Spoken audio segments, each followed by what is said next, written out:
So my name is Chef William Manzo. I'm the owner and president and CEO of Federal Pizza Corporation in Providence, Rhode Island, and I have 2 retail spots. Everyone within my dad's side of the family were just unbelievable chefs, like distant old school uncles. Were the 2 chefs that opened up 4 of the most popular restaurants on Federal Hill back in the day, historical Federal Hill. So culinary just falls into place with my family. In the early 1900s, we had in the state of Rhode Island the highest rate of Neapolitan population in the country. The state of Rhode Island was so packed with Neapolitans coming over, and Italians obviously. Pizza was so important. There were historical places in Providence, like Ivazzo's, Lucille's, the original Ronzio, which is now Caserta's. These are the places that I grew up with as a child having pizza. We decided to look for a second location.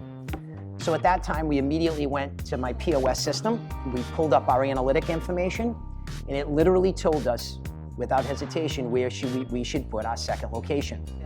So at that time, there was a building called the Castle Cinema, and it had been available for about 15 years. We ended up walking through it. Me and my wife made the commitment to the property. We're presently in the Castle Cinema. There were 15 MGM mayor-owned theaters in the state of Rhode Island, this being one of them. It's rumored that Annie Oakley actually played here, and they actually brought alive her horse in the movie theater.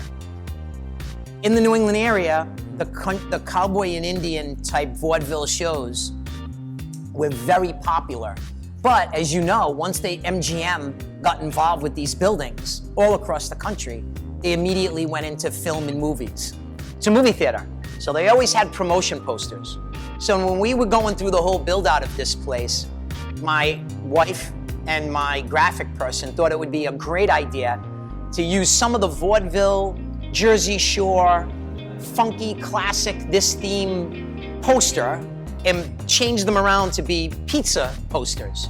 A lot of people say, are those original? Until they read them and they say, oh my God. So they're like recreations. After we purchased the building, I thought it was very, very important, if I had the opportunity, to open up and be a brat and have my own dough ball room. So this is a room that we create all the doughs, maybe six or 7 different dough recipes. We have a corkscrew, bowl moves, beautiful mixer, and then this mixer is my Sotovia. This mixer, as far as I'm concerned, is probably one of the best mixers in the world for pizza dough recipe. And what happens is the bowl moves, but the double arms that you see move act like human arms. And they actually pull the dough away from the bowl, keeping the dough very cool, and also building that gluten web. Very slow but sure and controllable. But the room itself is really cool because we can come in here, it's about 700 square feet. We strictly flour and dough, water, yeast, salt, etc., etc. And it's really helpful. So the pizza that you're looking at right now is El Taglio.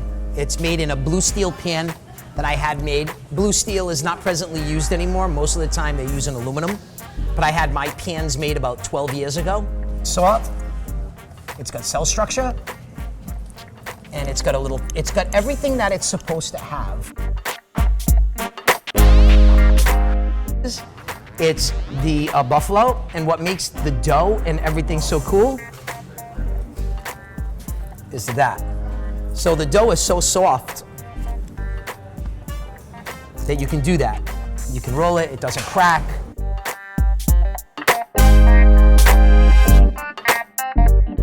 Popular pies, same type of dough, very soft, and that's the owner's favorite. And what we have is prosciutto or speck, a dehydrated goat cheese. We have 3 types of mushroom, which fresh fior di latte, which is by Caputo Cheese Company in Chicago. Pizza is a product that so many people can make. Anybody can make pizza, but there's very few people who can perfect pizza.